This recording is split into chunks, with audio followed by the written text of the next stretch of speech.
ପରେ ସେ କିଭଳି ଅଙ୍ଗେଲିବା କଥା କହିଛନ୍ତି। କାରଣ ଆମେ ଜାଣିଛେ ଆଜିର ଶିଶୁ କାଲିର ବା ଭବିଷ୍ୟତ ନାଗରିକ। ତାଙ୍କ ବାଲ୍ୟାବସ୍ଥାରେ ଯାହା ସେ ଅନୁଭବ କରିଥିଲେ ବା ତାଙ୍କ ଅଭିଜ୍ଞତା ଯାହା ଅଛି ଆମ ଆଗରେ ସେ ପ୍ରକାଶ କଲେ ଏବଂ ଆମକୁ ଉତ୍ସାହିତ କଲେ, ପ୍ରେରଣା କଲେ କିଭଳି ଆମର ଏ ପ୍ରୋଗ୍ରାମ ଆଗକୁ ବଢ଼ିବ ବୋଲି। ତାପରେ ନିବେଦନ କରିବି ମଞ୍ଚସ୍ଥ ନାଟକର ନାଟ୍ୟ ନିର୍ଦ୍ଦେଶକ ମାନ୍ୟବର ବିଜୟ କୁମାର ସାହୁ କିଛି ବକ୍ତବ୍ୟ ରଖିବେ।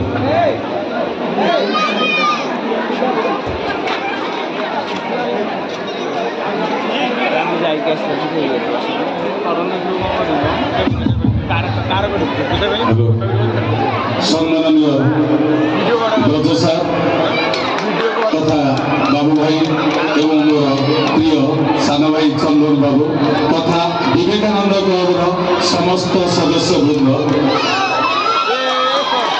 আজির এই মহলরে প্রভু মদন মোহনଙ୍କର যাত্রা উপলক্ষে আজ মঞ্চস্থ হওয়া যাচ্ছি বন্ধু বান্ধবী মো লুহ সাংরে।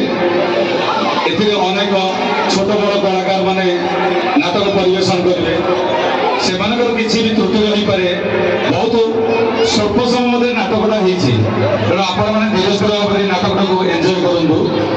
ଏବଂ ମୁଁ ବିଶେଷ କିଛି ଭାବରେ ସମୟ ବହୁତ କମ୍ ଆମ ହାତରେ, ଆଉ ଆମର ଅତିଥିମାନେ ଅଛନ୍ତି ସେମାନେ କିଛି କହିବେ ଏବଂ ଏଣ୍ଟରଟେନମେଣ୍ଟ କରିବେ। ତେଣୁ ମୁଁ ଏତିକି କହି ମୋ ବକ୍ତବ୍ୟ ଶେଷ କରୁଛି। ଧନ୍ୟବାଦ।